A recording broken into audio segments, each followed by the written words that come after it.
guess we'll start. If everyone wants to grab their seats, I guess we'll get started. I know that Trustee Robin Bruno is running a few minutes late. You have everybody from the town board is here. Yeah, why don't I figure we put the committee members up front and Robin Bruno will join us out there. I picked the big chair. I'm not sitting in a big chair. Oh, you mean you think? I see the red lights on you, so whenever I'm ready. The red. I think everyone in the room knows what's going on. First of all, I want to welcome everybody here tonight. This is the third public meeting that we've done, with regards to the shared services study that we are doing. This is a project that is part of a grant that the Village of Tivoli, the Village of Red Hook, with the town of Red Hook as the lead agency, received through Dutchess County Department of Planning and Development. It was a $79,000 grant award, and the purpose of this grant award is to conduct a feasibility study to determine whether or not it makes sense to consolidate the highway departments with the two villages and the town. The feasibility study is being conducted, as you can see up here, by Fairweather Consulting and Rondell Consulting. And Tim Wiedemann is here tonight. Peter Fairweather is not here tonight, but he's been part of this study as well. I'll allow my colleagues on the steering committee to introduce themselves, and then we're going to turn it over to Tim. Panda is filming this tonight, so those people who aren't here will be able to get a chance once again to see where we are. So I'll start to my left. I'm Harry Colgan on the town board in Red Hook. And I'm Sue Crane, Town Board Supervisor. Hello, Ed Blondell, Mayor in the Village of Red Hook. Teresa Burke, Town of Red Hook Highway Superintendent. And Brent Kowalczyk, Deputy Mayor in the Village of Red Hook. Trustee Jean-Ann Schneider is also on the steering committee and is not here tonight. We do have some faces from the two villages and the town board, so if you want to just introduce yourselves for the folks at home who are watching. Brenda Cagle, Town of Red Hook, Town Board. Bill O'Neill, Red Hook Town Board. Steve Ross, Red Hook Town Board. They're going to find it out. Steve Zarchak, Village of Red Hook. Joel Griffith, Deputy Mayor, Village of Tivoli. And that was Jim Ross who was trying to get in there with Mr. Zarchak. I'll turn the floor over now to Tim. Great, thank you, Mayor Pena. Thanks for hosting tonight's public meeting. We've had two other ones, one at Town Hall, one at the Village of Red Hook Village Hall, and we're happy to be here in the Village of Tivoli tonight. So I'm going to walk through a presentation that is about 30 or 45 minutes long that summarizes the work that the study committee up here at the table has been working on with Rondell Consulting and Fairweather Consulting over the last 8 months or so now.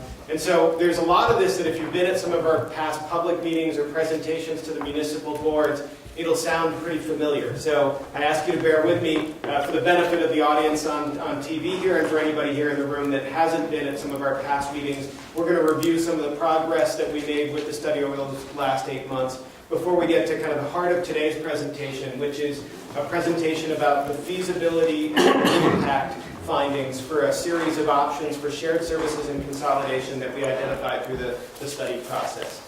Mayor Cran already mentioned that the study is conducted with funding from the Dutchess County Municipal Consolidation and Shared Services Grant Program, and Rondell Consulting and Fairweather Consulting were selected by the town and the two villages through a competitive bid process and have been working with the steering committee that's represented here up at the table for the last 8 months or so.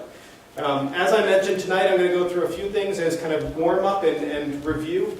I'll review the purpose of this study, what kind of is the driving goals behind the study. I'll talk about the timeline for the project and where we are in that timeline. We're getting close to the end, so I'll kind of show you what we've been doing and what's left to do.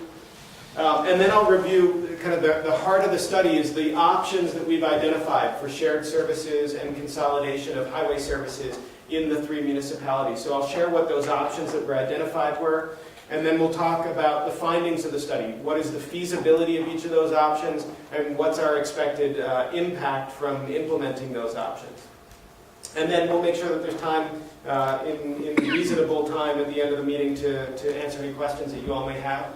And so I encourage you to interrupt me if there's something that you have a question on that it pops into your head as I'm presenting. I'm fine with that, but if you have something that you want to save to the end, you can do that as well.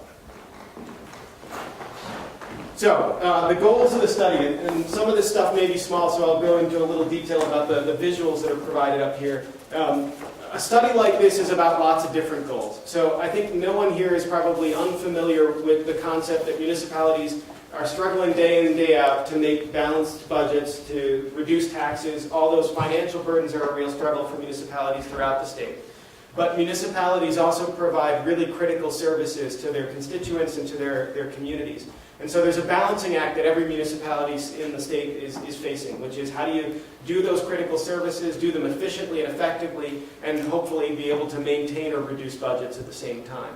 And so as we got into this process, and as reflected even back in the original thinking on the project as the town and the two villages put together their grant application, there was recognition that there's multiple goals for the study. One is to reduce costs. We need to constantly be looking at ways to reduce the cost of services that are being provided. But the other is to improve services. That if the sole goal was to reduce costs, we all could do that. It's easy to reduce costs if you're willing to throw things out the door. But that's not the case here. And so the important dual goals of the study were to reduce costs, but also to maintain or improve the quality of services that are being provided. And obviously in the area of highway services, those are critical services. They're things that can't just be tossed out the door.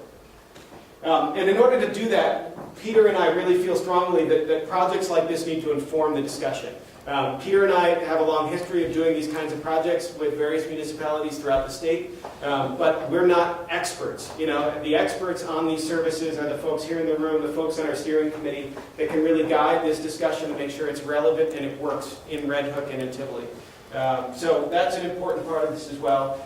We hope that the process we've gone through over the 8 months in public meetings, in board meetings where we've presented to the municipal boards, and definitely in our steering committee meetings, have inspired some lively discussion. And we hope that the project, even after we're done, continues to inspire that discussion at the municipal boards, in the community, as these challenges that we'll talk about today are ongoing challenges and ones that the community will need to continue to face. All right, so I should mention that all of the work that we're doing, too, is not new stuff. The 3 municipalities up here have worked together successfully on a whole range of projects, including a lot of highway-related projects. And so I'll just mention that the work we're doing is really building on that history of collaboration. So there's the Highway Garage, is a fairly recent example of the town and the village of Red Hook working together to design and then construct a shared facility that they now both occupy. They co-occupy that facility. So for those that weren't familiar or kind of keenly aware of that, that's an example of an already existing shared services between the town and the village of Red Hook. Right now the town also has a shared equipment purchase agreement and use agreement with the town of Milan for a chipper, a larger chipper that can be used for chipping brush and debris. And that was done through an intermunicipal agreement that specifies how much each municipality would pay and the kind of the rules or the guidelines for how that piece of equipment is shared. In addition, the town and the 2 villages all share a shared fuel and sand and salt depot. And so all of the loading of sand and salt and fuel is maintained and shared at that facility at the town garage. So another example of ongoing shared services that are already in place in the 3 municipalities.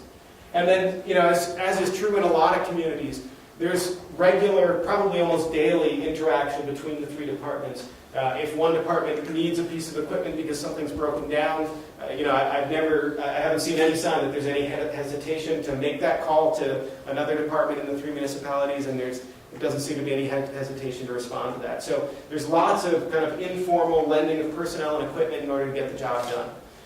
And that's great, but I think what this study is aimed to look at is how can we expand on this, build on these successes, and really find ways to continue to improve the quality of service and reduce the cost, as I mentioned on the previous slide. So our process. At the beginning, we set out 5 tasks that we'd complete over about a 9-month process. And that started with kicking off the project, and this is where we had our first public meeting back in the end of March, early April of last year. We spent a lot of time doing an existing conditions analysis, which I'll summarize quickly here tonight. That's where Peter and I got a chance to really learn about highway services in the town of Red Hook, the village of Red Hook, and the village of Tivoli. It's different in every community, as I'm sure you can imagine, and so it was important for us to really understand how services are being provided here, and I'll share with you some of the important findings from that step. We concluded that step back in the fall with a presentation. Public meeting number 2 was back in September, and we shared the results of that existing conditions analysis.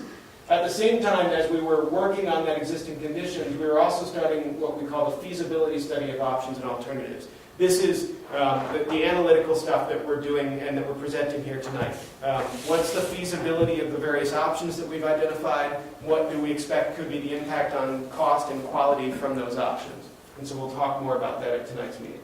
What's left in the study, we still will work with the committee and then with the municipal boards on an implementation plan for the recommended options that are coming out of this study. And we'll talk more about that tonight, but that's a remaining step that we'll complete before our work is done.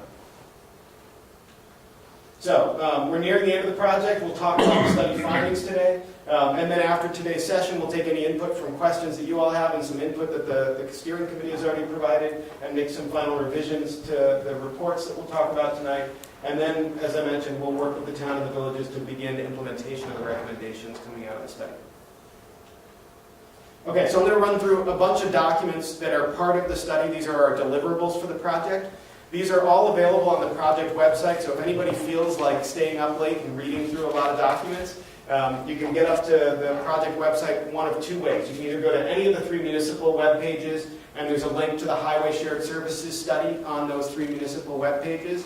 You can also get to it directly via redhook.rondoutconsulting.com, and I'll put that URL up on the screen at the very end so that you have it fresh in your memory at the end of the presentation.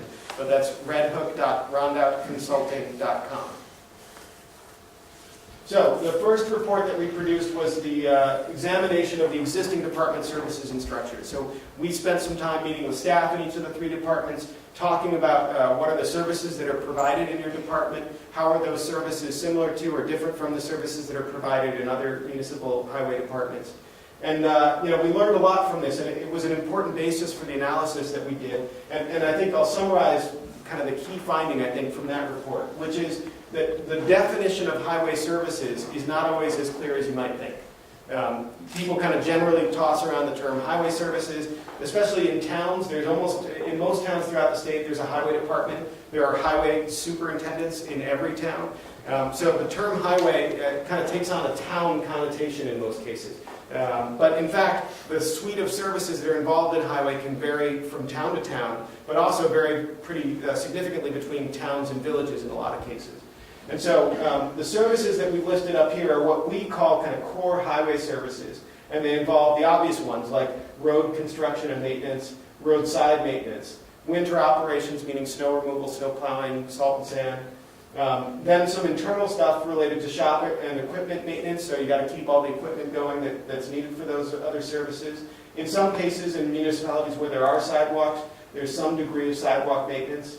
And then as well, typically, even in kind of town highway departments and even in villages as well, buildings and grounds maintenance tends to fall under highway services, even though it doesn't necessarily fit with highway. It's often something that's taken on by highway departments. And then, of course, there's the administration of all that other stuff. So there's a department administration level. So that describes pretty accurately the town of Red Hook Highway Department. Those are the services that are found within the town of Red Hook's Highway Department. But in addition, in some highway departments at town level, and definitely in the 2 villages, Village of Red Hook, Village of Tivoli, there are some other services that get wrapped up with highway services in the department. And I think, the clearest indication of that is in the Village of Tivoli, where the department isn't called the highway department, it's called the Department of Public Works. And so that gives a hint as to the other services that get wrapped up with highway into one department. And those are things like parks maintenance, water maintenance, sewer maintenance, and then garbage, obviously, in the case of Tivoli and Red Hook too, that we're calling non-highway services. And this is an important distinction because our charge here and the area of distinct overlap between all 3 municipalities is really in here, the blue boxes. These ones are common between the 2 villages and to some extent in the town, but it's not core to the town's highway department. So it's important to make that distinction, and it's something that we learned through that initial report where we looked at what are the services that are provided and the ways that those are provided in 3 municipalities. We'll come back to this because this is key on some of the recommendations that come out of the study, and I think is an important finding actually from way back in the beginning. Okay, so the next report kind of looked at the local context. We actually had a public meeting where we gathered input about strengths and weaknesses of the departments.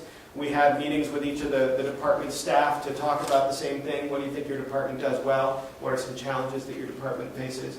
All of this to kind of lend a little bit of a forward-thinking, almost kind of strategic sense to the project that says, look, what is it that we all do well, and what is it that some of us maybe need some help with, and what does the future look like for highway services in our community so that we can respond to that future? And so we've got that up on the website as well, and the key finding here draws on that distinction between the services that are highway services and non-highway services. And again, you know, the important fact here, and it's depicted in some of these charts, they're a little small, so I'll walk you through them.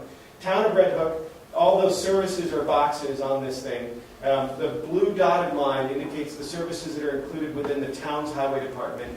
And then we've got the recreation department that does the parks maintenance. We've got the water department that does water distribution system and maintenance and operations. And then no beautification or garbage collection and no sewer system maintenance and operations. So that's the department structure that emerges in the town. In the village of Red Hook, fairly similar, though you can start to see that the dotted blue line extends. And so some of the services that run with other departments in the town are actually within what's called the Village of Red Hook Highway Department. Even though it's called the Highway Department, it includes things that are non-highway. And then finally, in the Village of Tivoli, the blue dotted line is as big as it gets, incorporating all of those services. And so again, you know, the conclusion from these early reports is that highway means different things in the three municipalities. And so that structure, as I'll mention later, comes back into play here and is an important element of the study. Okay, so the third report, again, available on the website, we turn from looking at what is the services that are provided in three municipalities and start to identify the real, I guess, the purpose of the project, which is what are the options? What are some things that these departments might be able to do together as shared services? What are some consolidation scenarios that could make sense for these three municipal departments? And so those are defined in a report called Study Options and Alternatives. And it includes a really detailed description of each of these study options. I'm going to go through the highlights tonight because I could be here for a long time if I went into the details. But if you're interested in more detail, that's available in this report up on the website. Okay, so what do we mean by options? By options, I mean the specific ways in which the three municipalities might work together to achieve the study goals, which again are reducing cost and improving the quality of services. So the options we identified, first one was to develop standardized policies and procedures. This sounds kind of boring. It probably is in most people's minds, but for us it's an important step towards some of the other options that we'll work on here, and is really kind of a foundational thing that, you know, too often studies like this get, you know, way ahead of themselves in looking at really complicated things. This is simple, but it's important, and it forms the basis for better coordination and cooperation between the three municipalities from the get-go, and improves the standard by which services are provided in the communities. And so we think it's an important one. Building on that, then, is a second option, which we're suggesting is the implementation of administrative shared services. So I mentioned that one of those services that is part of a highway department is actually, it's not getting out there and painting on the roads or repairing the roads, it's administering a department. And that's an important job. You know, I think those that are here are probably familiar with the fact that that's an important job. You know, it's an important role that the community needs to do efficiently in order to have high-quality services. And so that's one where we identified an opportunity here to do some shared services. And I'll talk more about that. Training as well. Those that are not kind of steeped in the world of highway administration and highway services may not be aware that there's a lot of regulations and a lot of requirements when it comes to providing highway services. And keeping staff continually abreast of the new best practices, new regulations, is an important thing in order to ensure that the services are being provided well and that people are doing it safely, which again is an important thing, not just from the personnel aspect of you don't want anybody getting hurt, but it's also a cost-related issue for municipalities as well. Fourth option, we think there's real opportunities to implement a shared capital planning and purchasing program. And so this is, you know, in recognition of the fact that highway services, besides being regulatory nightmares in some cases, involve lots of expensive equipment. And if you're behind the eight ball on that expensive equipment, it can really hurt bad in the budgeting process. And so we recognize that there's some opportunities between the three municipalities to think about shared capital purchases over the long run, and correspondingly there's a recommendation here related to that. Options 5 and 6 take it beyond what we would typically call shared services options and start to look at restructuring. And I'll talk in a while about why I think these go further than we want to go right now, but we've included them in the study in order to be able to look at not just shared services, but restructuring of services as well.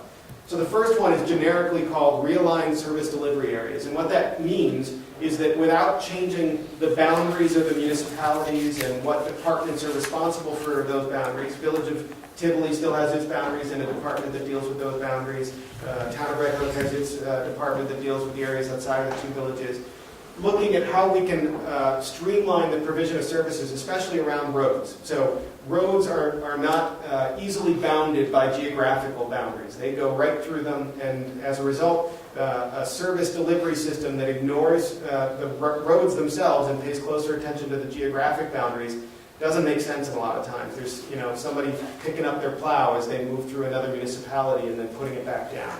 And so the idea here is to figure out ways to avoid those gaps in service and to realign the services to the areas that make sense based on the roadways in the town. And that opens up possibilities not just involving the 3 municipalities that were kind of part of this study, but the county and the state as well, since there are county and state roads in the town and in the villages as well. So option 6 is the kind of big scary option that from the very beginning in our first public meeting, we heard that there were concerns about this, but I've insisted on bringing it back up at every meeting because I'm a glutton for punishment, but also because I think it's important for this study to really look at it and to just say what is doable, what might be good about this, what might be bad about this. And I think, as I hinted, our conclusion is that it's not something that we would recommend moving quickly forward with in any way. But again, I think it's good to have it on paper and to have some discussion about it in the study, so we'll review that as we get to that option. So, 6 options. We actually have a 7th. If you look at the report, there's a 7th option, but it's a really generic one that just says there are some promising opportunities in non-highway services too: sewer, water, garbage collection, parks maintenance. Some of those are already being pursued. I know the Village of Tivoli is undertaking a study in cooperation with the County Water and Wastewater Authority to look at sewer and water, and we encourage that. We think there are some real opportunities there, but we focused on the highway-related services. Okay, so the main thing I want to, the new stuff for tonight is the results of our most recent 2 reports, which are looking at the feasibility and the impact of those 6 options that I just walked through. So these are, again, available up on the website. 2 separate reports, one that deals with feasibility, how doable are those 6 options, and then one that deals with impact. What do we think that those 6 options would do to the cost of services and to the quality of services that are provided? Okay, so feasibility first. This is, again, assessing what's possible. Is this legally doable? Do we feel like there's political support to actually get it done? Would it make the work of highway maintenance more difficult? Because if so, we certainly wouldn't want to do that, but maybe it'll make it easier. So what we found and what's summarized in that report is that none of the options are impossible. Those 6, probably seem fairly tame. They are fairly tame. They're things that other communities have done. There's legal basis for them. There's examples in terms of agreements between municipalities that the 3 municipalities here could draw some lessons from. So these are things that have been done in the past and they seem doable in the near term. But we talked about consolidation. Consolidation is an exception to that rule. It's possible from a legal standpoint, but we heard loud and clear that there are concerns about it. And I think as I went through those services and the structures of the 3 departments, you can start to see that this is not a one-to-one mapping. There are some departments in some communities where it's an identical service, not necessarily duplicated because, as you all know, villages tend to provide services to the village residents, towns tend to provide most of their services to the residents outside the village, and so there isn't usually that duplication. But for property tax assessment, that's a function that's pretty similar in the 2 if it's provided in both, and so combining them sometimes makes a lot of sense. Here, highway services means something different in the 3 municipalities. And so it's really hard to squeeze those all together without something getting lost in the mix. And so we feel like that's a real indication that the feasibility of doing that consolidation option in the near term is pretty low. It's not something that we recommend. So as we went through this process too, we realized that some of these options fit together really nicely. The options 1 and 2, conveniently, are 2 that we actually think go hand in hand. Option 1 was standardizing policies and procedures in the departments. Option 2 was administrative shared services.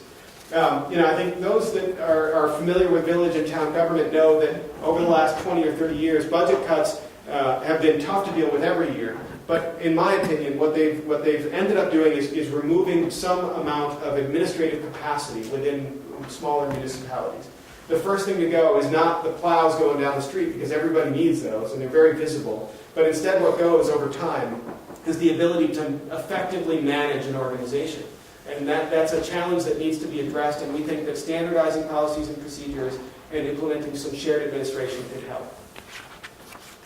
And then finally, as I mentioned on the last slide, there's some interesting opportunities beyond just the highway stuff. So water and sewer, parks, garbage, knowing that, especially with garbage, there's some history in this community with shared garbage collection. But we think that that history happens, across the board in every community, and you have to be willing to come back to the table and say what worked about that, what didn't work, how could we approach that differently in the future, and see if there's some way to get the benefits of sharing those services without those concerns and drawbacks that have been experienced in the past. Okay, so impact is the next thing, and I'll spend a little bit more time talking about impacts because I think this hits home for a lot of people. And so the first type of impact that we examine in the report is financial impacts. These are the important ones that eventually drill down to budgets and to taxes, so they get a lot of attention. The three things that we looked at are increases or decreases in annual expenditures. If we implement one of these shared services options, do we think that it'll have an impact on annual expenditures, either positive or negative? And then revenues too. Some of these actually could have an effect on revenues, not just expenses, so we talk about that in the report. And then the final one is a little bit of an outlier, and it's challenging to fit within the mold of how municipalities and in fact the state think about budgets and cost savings, and that is the avoidance of future spending. Unfortunately, something that you need to spend money on 5 years from now isn't in your budget now, so it doesn't translate into a savings in your budget. But it's real nonetheless, as everyone here who's gone through the budgeting process knows. If suddenly you need to replace that piece of expensive equipment in a year and it just can't wait, then suddenly you've got a big line item in your budget that you didn't expect. So we're paying attention not just to those increases in revenues and expenditures, but that avoidance of future spending as well.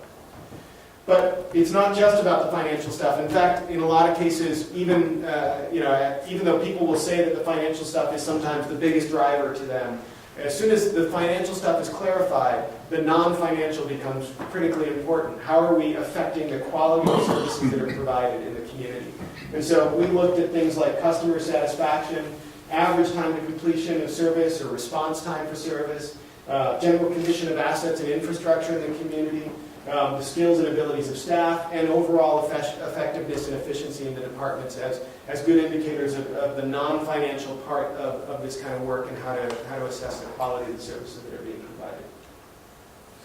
So I'm going to go through several charts that detail our findings for each of the options.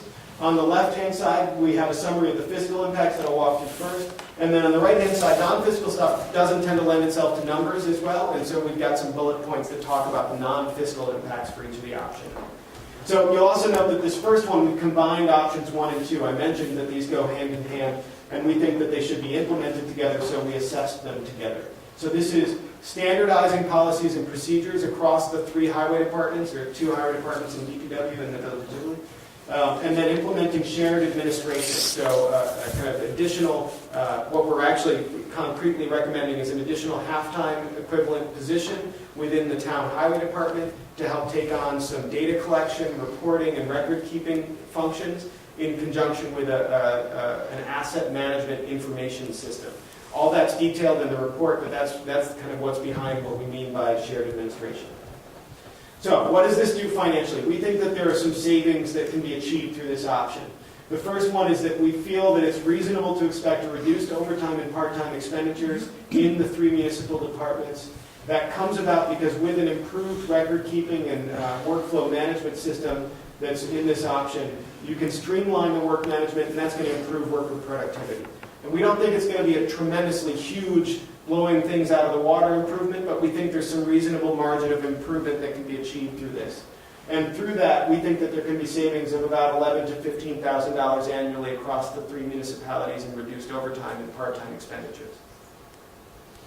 Similarly, we think that there's an impact here financially because we think that there can be reduced expenditures on equipment and materials. That comes about because with the administrative capacity and the record keeping that the software would allow, There's a better way to keep track of what material and equipment is being used, when it's being used, how often it's being used, and what it's being used for. And that's all very important information administratively to be able to plan for the purchase of equipment, plan for the most effective use and utilization of equipment. And we think that there's promising savings here in the range of $25,000 to $30,000, detailed in the report, but that's the summary range that we think is reasonable. Those two are savings, but we recognize that this actually comes with some increased cost as well. We're recommending a software system, we're recommending a half-time equivalent person, and so those have price tags. We've estimated that cost for the software licenses and for that new half-time equivalent position for data entry, collection, and reporting at between $17,000 and $19,000 a year. And so what that means is that in net, we feel that this option, these two options together, could save between $17,000 and $28,000 for the 3 municipalities. So, I mean, if you were looking for huge savings, we have not found it. That's the conclusion. But I think that should be tempered with the stuff on the other side of this presentation, because I think in large part there are some small savings to be had here, but there's some important ways that this could improve the quality of services that are provided in the 3 municipalities as well. So by implementing those standardized policies and procedures and getting up and running with a shared administrative function that has software system and data collection and reporting, we think that there can be an improved oversight and accountability for highway expenditures in the 3 municipalities. And that's not to say that it's not good now. In fact, we were pretty impressed by the level of detail that's available in the municipal budgets and the tracking that's going on and the familiarity of our committee members with the stuff that's going on in each department. But it's a continual struggle for every municipality to just keep close eye on those services that are being provided, how much they cost, where we can reduce those costs and where we can't. And so we think this will help with that. Again, there's every day new requirements, regulatory requirements, legal requirements that need to be paid close attention to. This option can help with that as well and hopefully avoid long-term costs and improve the quality of services as a result. Importantly, I think this is one of those areas that communities all over the state, especially small municipalities, have lost significant amounts of capacity to do. Long-term planning. Thinking about things like, we've got aging infrastructure. I know that, this is probably one of the motivating factors in Tivoli's study of its sewer and water system. It's an old sewer and water system. And those things cost money, and they break, and then they cost even more money. And so this is something that needs to be paid close attention to, and not just in the stuff that's in the ground, but the equipment as well, the facilities, all that stuff needs to be planned, and it needs to be monitored over time. And we think that this option will help that, and it'll help to improve the quality and condition of infrastructure over time. When you can track that stuff, and the software system that we're talking about, which is one that the town highway superintendent has looked into, is an asset management system. It records the assets that each of the 3 municipalities have. It helps to identify which things need to be replaced when because of regulatory requirements, how old certain things are, where there are issues with certain pieces of equipment that need to be replaced.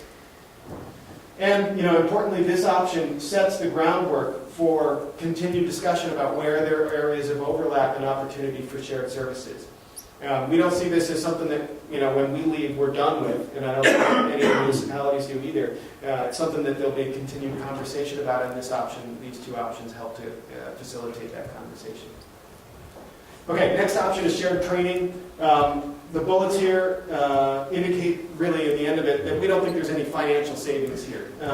There's no real current expenditures that are budgeted for training. So it's a line item in the budget that says training for highway. And we also, no one in most municipalities, it's not known what the cost of employee turnover or retirement is, that transition cost that comes when somebody with 15 years of knowledge walks out the door and you have to replace them with somebody new. That's a cost. It's not easy to quantify, but there's definitely a cost there. And so in the end, this is really all about improving and maintaining the skills of employees. That's a valuable input to providing quality services. But quite frankly, we can't identify any budget item that's going to go down as a result of this. Non-financial stuff, though, pretty obvious. Improving skills and abilities of staff, helping to reinforce the value and the need for those previous 2 options that, quite frankly, the first 2 options are not sexy. They're not really exciting. And they're the kinds of things that really are about more the work that gets done day in and day out. And changing that is kind of hard. Quite frankly, if you've ever been in a job where somebody walked in the door and said, we're going to implement some new policies and procedures, it's not exactly fun. And so coupling that with some training about why are these policies and procedures important, how can they make your job easier, how can they make it safer for you, is part of this option as well. And we think that over time, improving the skills and abilities of staff is always a good idea. It's a way to improve the quality of the services that's provided, faster response times, improved work quality, improved condition of the infrastructure in the municipalities. So option 4, shared capital purchasing. This is the last of the shared services options. We think that this is one that could have a financial implication. So we have not identified specific pieces of equipment that can be shared yet. In fact, most of the equipment that's being used right now, there isn't duplication. It may seem like it because you may see listed on somebody's asset list, well, we've got a backhoe, or we've got a backhoe too. But quite frankly, if there's 2 backhoes, at this point, that's because you need 2 backhoes. And so what the option here is about trying to avoid in the future purchases of duplicate equipment where it's unnecessary. And so we get back to the idea that this is one that may not hit the budget right away, because there's, the stuff that's in the budget right now is probably stuff that you need, but stuff in the future that will come up as some piece of equipment fails. This kind of process allows for a more deliberate discussion between the municipalities about where can we not replace that and share a piece of equipment, and that can have real cost implications. These are not cheap pieces of equipment. I think when we did a calculation, the average cost of a piece of equipment in the 3 municipalities, vehicles, larger equipment, was somewhere in the range of $50,000. So not cheap. So what we think is that this option can help to avoid or delay future capital expenditures. By getting current assets and the replacement schedules all documented in a way that each municipality can look at them themselves first and foremost, but then sit down together, and we're recommending maybe once a year that the 3 municipalities sit down together with that asset inventory, say what's coming up in the next year or so as a replacement item in our asset inventory. Is that something that we could share together? Do you already have it and you're not using it as much as we thought you did, and maybe we don't need it all that much, so we can share it together? We think that through that, there's the possibility of eliminating the purchase of 2 average-priced pieces of equipment, which when you translate it into annual cost, because we're assuming that there'd be some financing involved, you're not going to pay for a large piece of equipment all in 1 year, but when you translate it into an annual cost from financing, we think can result in savings or avoidance of cost of about $20,000 a year. So again, the annual savings there, again, $19,000 to $21,000. So there's some other non-fiscal stuff here. This is a way to make the most of the assets that each municipality has. Every municipality has some pieces of equipment that are sitting underutilized. It's just the way it goes. But it's important to note that not everything is. And just because something isn't being used right now or isn't even being used a lot, sometimes the thing we've learned in conversations with the departments is that emergencies drive a lot of what the highway departments do. So when a storm comes through, suddenly those 8 chainsaws that are sitting around being unused most of the time, they're all being used at exactly the same time. And the chipper, same thing. And so there is some challenge to this, and so it's not a clear-cut, easy solution, but coming up with that list of assets and sitting down deliberately and planning together is the way to get to those savings. Okay. The next 2, we've gone through the same process of identifying financial and non-financial impacts, but I'll just say right up front that these are 2 that we don't feel that there's a path forward right away for. And so all of the numbers on the next 2 slides I would take with a grain of salt, because we know that we're not going to move forward with them right away. And we think that over time, the situation with regard to these 2 options is likely to change pretty dramatically, making it hard to predict what the savings might be. But to get us a start, for option 5, which is again realigning service delivery areas so that people aren't picking up plows as they move across boundaries, and so that the service areas correspond most directly to the routes that are common sense in the municipalities, we think that can actually basically generate revenue. It's not going to generate savings for the 3 municipalities, but what it can do is generate additional revenue for the 3 municipalities through contracts with the county and perhaps with the state to provide snow removal and/or street maintenance services. And so based on some existing examples in the northern Dutchess area, we think that across 3 municipalities there's the potential to bring in an additional $25,000 to $28,000 in revenue through contracts with the county and the state to provide those services. It's probably true that there's a potential for even more than that, but we've tempered that to say, look, if you suddenly start taking on lots and lots of additional lane miles, that's going to change your plow routes. It's going to mean more staff. It might mean more equipment. So costs start to escalate too. But we think there's some sweet spot in there where there could be the opportunity to get some get some increased revenue without increasing those costs. So we estimate about $25,000 or so for the potential annual net savings. This also has the benefit non-financially of allowing each department to kind of specialize. So, the village may be having the right equipment and the right manpower, trained in the right ways to navigate narrower streets where there's on-street parking, to do parking lots, that kind of stuff, whereas the town with larger equipment, zooming through on town highways and maybe county highways as well. Hopefully through a better, more aligned and streamlined plow routes and maintenance routes that can improve the response time as well. And as I mentioned, this is all, I think reasonable to assume, but this is early in the discussions. There's more information that's needed, and in particular, a more detailed conversation with the county and with the state to determine whether this would actually fly. But we think that that's a promising avenue that deserves some attention in the future. And then finally, the consolidation option. And so I'm going to put these numbers up here, and I'm going to get flack for them, I'm sure, because they're kind of wholly different. And so you can see that our previous options we're talking about tens of thousands of dollars in potential savings.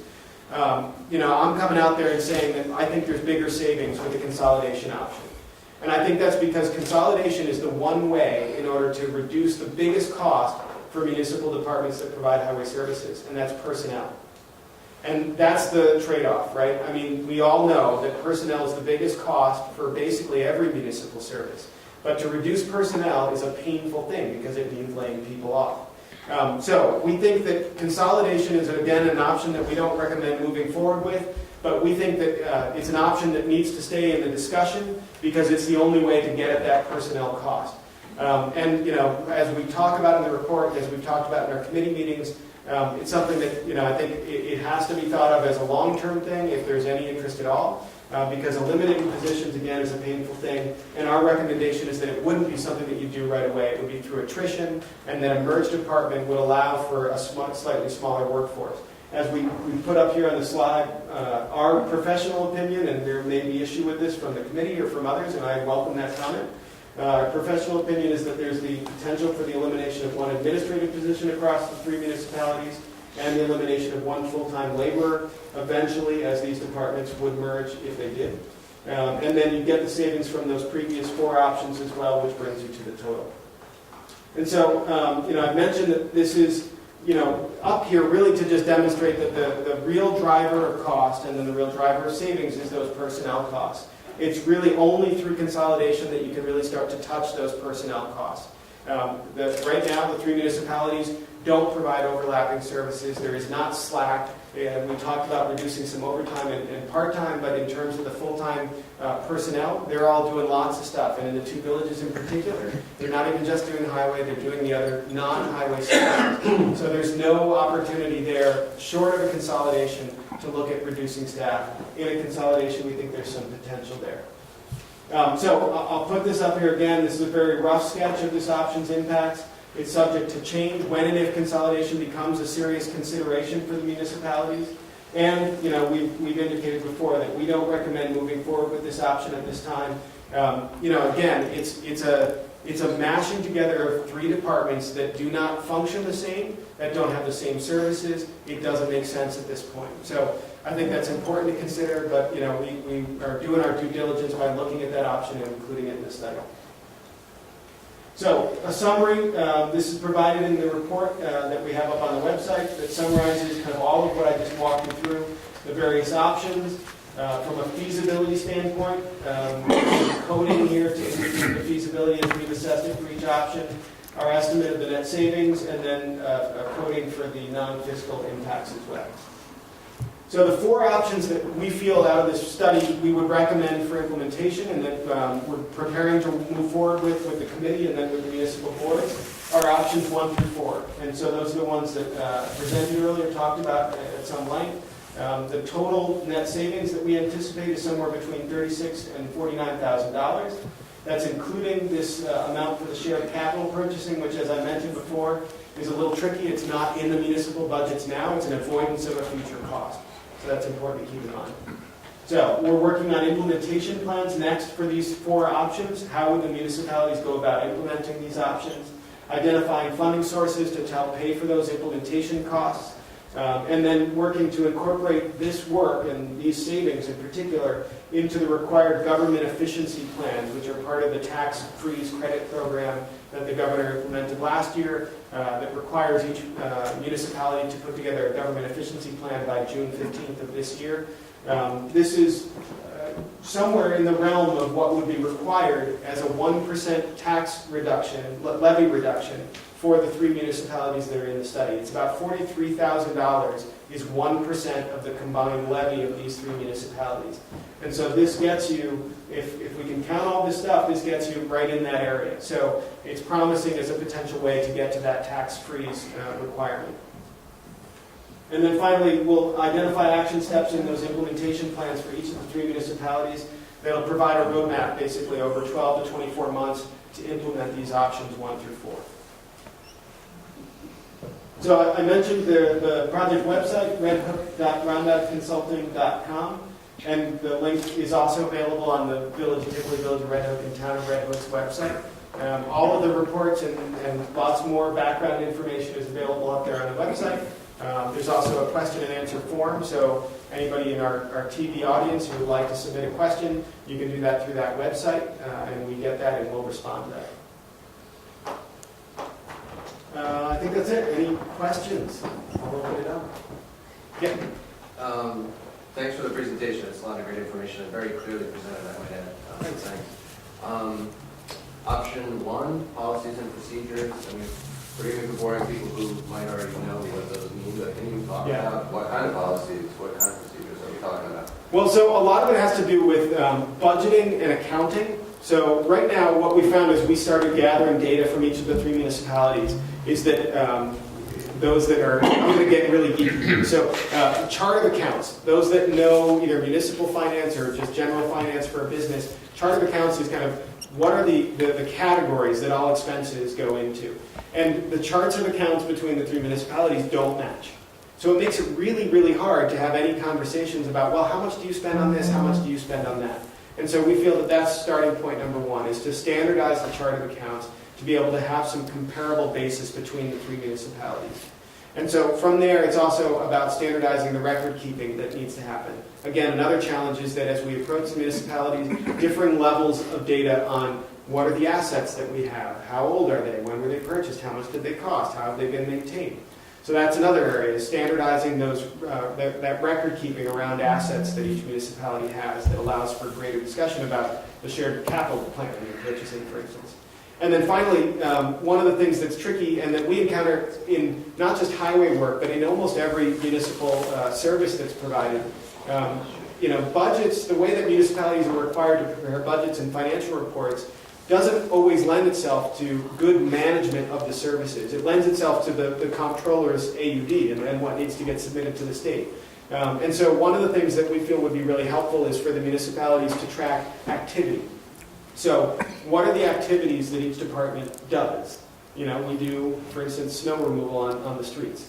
And who does it? When did they do it? What pieces of equipment did they use? So that becomes a record that helps to identify how similar are the services between the 2 municipalities. How long does it take us to do it? Is it a different qualitatively different service in the 3 municipalities? So that's another area, is standardizing activity tracking and reporting for staff and for equipment. All of that is kind of, again, it's not very fun and exciting, but it's the groundwork that not only just lets the department be managed more effectively and efficiently, but opens up the door for better discussions between the 3 municipalities about where there's overlap. Tim, maybe if I could jump in too. Yeah. We all got our town tax bills probably today, and if you look, there's a town inside, and there's budget lines within a town where village residents currently pay for certain town expenses. Some of it is highway administration. So most of our forces aren't daily managed by an administrator, whereas the town has an elected highway superintendent. That's that person's job. So right now, in a sense, the town has the professional in position, and they have budget lines that we already contribute towards. So it might be an easy way for us to get some easy bang for our money as far as, hey, let's put what he talked about, the details, but in a way the situation already exists. We just have to make the consortium and use it a little better. So. Yeah, and I should say that because I realize that some of the way I described all of the administrative stuff might sound like I'm getting down on the staff in the departments, and that's not it at all. You know, the villages in particular have basically working foremen, maybe with different titles, but you know, the people who are responsible for administration are really also, they're the ones that get the call in the middle of the night when a water main breaks. So it's hard to provide the level of administrative oversight that's required to operate an effective department when you're also, you know, the frontline staff. And so that's the recognition, and that's, I think, what we're trying to improve here. And so some of that would be covered by adding this part-time Yep. administration person? Yeah, the combination of part-time administration and a software system. And, you know, I kind of feel like I hate to be the guy that stands up and says software is going to fix it all, and I'm not saying that. But I think, you know, there's an element to the work that's being done here that is data. You know, keeping track of what equipment is out there and how staff use their time and how much it costs to do that. You need data in order to do that. And one of the challenges, quite frankly, that we faced in this process was that a lot of that data just doesn't exist right now. And so it needs to be there to allow that kind of planning, allow that kind of oversight, and hopefully to facilitate more discussion together between municipalities about where they can work together. And that data doesn't exist because it's just not being collected. Well, it was being collected for a long time, but what happened was it was sitting in paper, and you know there wasn't a clear sense of how to use it, and there wasn't really time to use it, to enter it into something to make it useful. And as a result, over time, you stop collecting it. You know, and nobody can be blamed for that. That's reasonable when you've got a full day of work with other stuff. You know, that's the stuff that goes. But plus, there's newer products out there too. Yeah, I think they can make it easier. it's like. Any other questions? Karen? Don't you think that budget for that software and that part-time employee was really low? I do, but the nice thing is that the software especially is cheap these days, and it's, you know, instead of buying a bunch of computers and buying a perpetual license, you know, really expensive thing that sits on the computer all the time, these are all cloud-based services, and there's an annual licensing fee. And so I think that annual license fee was about $1,000 a year. It was $100 a month. Yeah, so about $1,200 a year for the software, which is pretty reasonable given the stuff that it allows for the departments to do. And then we used the salary scale for the town to be able to generate the part-time, the cost of a part-time equivalent position. Peter? I'm not surprised when I have several questions. And I've already forgotten half of it, so it should be relatively quick. There's two main things, and one of them is, you know, you're talking about meeting the requirements for the tax freeze. Yeah. Right, so that 1% reduction, right? And you're saying, okay, so this, you know, $39,000 to $46,000 potential savings could get us right into that, right? Mm-hmm. And of course, yet again, I mean, my general thing is, I tend to find that things on paper don't always match up reality, right? So if we're dealing with an ideal system on paper, what's our liability when it comes down to that actually happening? Right. So for example, it seems to me that without, and I'm sure you've probably covered this in more detail in the full report, but it seems to me that, you know, without real hard numbers like, you know, eliminating a staff position, it seems sort of abstract to me how you arrive at those exact savings, right? So say we plan on those savings to get us to this requirement for the tax freeze. Is there an issue down the road if we don't actually find those savings? Like, what if we get down into it and we find that, well, maybe we're a little bit more efficient, which is great, but we didn't actually save money? Like, is it quantifiable, or is it just theoretical? That's a great question, and I think, you know, I'll caveat my answer by saying no one really knows what's up with the tax freeze program. This is new, and, you know, I think, you know, even the guidance about how to get started with it is pretty lacking. What it'll actually be when, when push comes to shove and we're in the period, that the tax freeze covers, is anybody's guess. So, that's a little cheap for me to say, but I think, even if you ask somebody at Department of State or Department of Budget, or even if you ask the governor, he'd probably say the same thing. So, with that said, though, the tax freeze program requires a government efficiency plan that identifies a realistic 1% savings, and then it requires that the municipal boards, I guess probably the chief financial officer, I forget exactly who, to certify that they believe that that's a reasonable approach to be able to save 1%. That's it. So, at least as of now, there's nobody coming back So later. a penalty. Right, there's nobody coming back If we later. didn't actually achieve those. It's more like, if I understand it, correct me if I'm wrong, I don't think they're going to come back and look specifically. I think it's a plan that the municipal boards have to present. So other than having somebody else sign off on it, what's going to keep any village from just pulling some random number out of the air and saying, we think we could save X by doing Y? My guess is that when the AUD and the comptroller's office looks at the budgets, and if those budgets were inflated or deflated, that there would be repercussions somewhere down the line when the state comptroller audited. And I think there'll still be there will be safeguards in place. Yeah, the 2% cap will still apply. So Yeah. that's kind of the hard number that you can't budge past. But I think that the assumption is that communities will do something like the 3 municipalities here just have, gone through an 8-month process with outside consultants to help identify what are the potential savings from some of these things. And I think, quite frankly, pointing to a study like this to say this is why we think we can save 1% is a very reasonable way to justify that potential savings. Now, your other question, though, is, this all feels a little fudgy, like it's squishy. Not necessarily. I'm sure again that you have a much Yeah. more detail, but But you never make a good exposed. point, and that is that again, the largest expenditure is on personnel. We're not recommending cutting personnel. I think that what this really sets up, and maybe I'll get in trouble for saying this, but every year, the folks up here and those of you on the municipal boards, you sit down and you try to figure out where is that little bit that we can reduce from these line items. And what this does is it says, look hard at these. And especially if you do this stuff, look even harder at these. Because we feel in our professional opinion that there is room there to be able to make some reductions if you do this stuff. And I think that's really the best that you can get. And that's the way that, that the municipal budgeting process works at this level. So. And just a little bit further, actually, it's sort of a separate topic. I was happy to see that you didn't suggest going ahead with a full consolidation. I think that actually makes sense because, I hadn't really thought about it before, but it is clear that the departments have different meetings in the different villages. That being said, I'm all for efficiency, right? So this might betray some of my ignorance in terms of how these things are actually done, but you talked about us having a shared fuel, salt, and sand facility with Red Hook.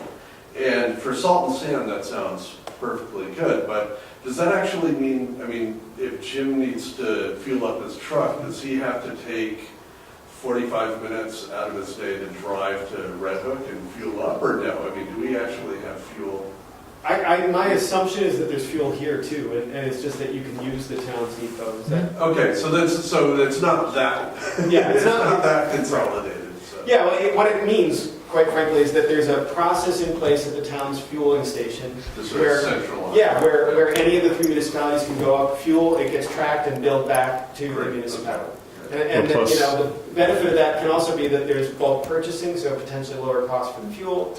And Yeah, so that's what I was going to add. Currently, we get a state contract through the town's purchasing power. Right. And we would do that somewhere else if we could, but we would need the facility and so forth. Yeah. So we're already there, and it's key coded where it's really nicely accounted. And we're paying way less for gas than anybody in the public was for our highway use. Yeah. Right? So it's it's a win. You can't just have that anywhere. It has to be, the gasoline has to be in a secure, safe, and creating a safe gas station on a municipal property is no small chore. And I'm sorry. No, good. On your question, on the tax freeze, the current phase we're in with the efficiency plan, there's also a 3-year timeline with that. The state pretty much recognizes that munis are subject to whimsical, expensive things that can happen beyond anybody's control. But they do give you a little bit of a hedge, and but nothing I've seen that there's an actual penalty. It's just you have to use your best judgment, and somebody has to certify that you've used it. And I think each of us have other plans as well. Like some of us now do Municity. It's a software package for our planning departments and our building departments, which we can take some credit for that. Tivoli's The doing it. town and this village worked with the fire company on a solar array installation where we helped promote it. So there's other things we can pull some points from. But, we're not putting all eggs in this basket is my point. Yeah, and that, I would recommend that too. I mean, this is one slice of what the municipalities do, and being able to find, roughly 1% in just this slice, is encouraging, but it's, really one slice, and so you should be looking at the other stuff as well. If I could, I'd like to say something that occurred to me as we were talking in a committee meeting yesterday. And that is that I come here to tell you that I know less than I did when we started this because I have seen in the past year a change in, for example, technology that is being expected of us. And we don't even know what technology is going to be available to those of you who are on town and village boards in 5 years. So we can't really cost out where savings are, how many less people are going to be needed, because we don't even know what is being developed on our behalf out there somewhere. But the cloud is an example. Who ever heard of such a thing 5 years ago? When I signed up for this, I didn't sign up for a cloud, and yet I have to certify that our plan is, to the best of my knowledge, going to save 1%. That's my signature on the line that says I'm validating, a promise to you, state, that we're doing the best we can to do that. And I mean, to that point, I mean, I'm obviously not running a municipality, I just run, You do one little real group. stuff. But with me, like, the advent of technology has actually increased my costs. It hasn't saved anything. And that can be so. Because That's now my concern. What I do for a living, I have to purchase a lot more equipment than I ever used to have to, Yeah. and software. Well, and that's true for Howard. I mean, the equipment that's being purchased now costs tons more than it used to, and that's mainly because it's got a lot more technology in it, which, I mean, it's nice when you can calibrate your sand and salt spreader to a specific degree, and that saves some money, but then it breaks, and you can't fix it. So, these are all the realities of the job. This has been an amazing process, and what will happen now is that the consultants will make their final, recommendations, you'll call it, to the 3 municipal boards, and that's exactly what it is. We talked about this last night. They're simply recommendations, and the 3 municipal boards can take those recommendations and say, thank you, we're going to implement that, or we can say, thank you, we don't agree with it, we're going to continue to do everything the way we've been doing it. So we all went into this with open minds.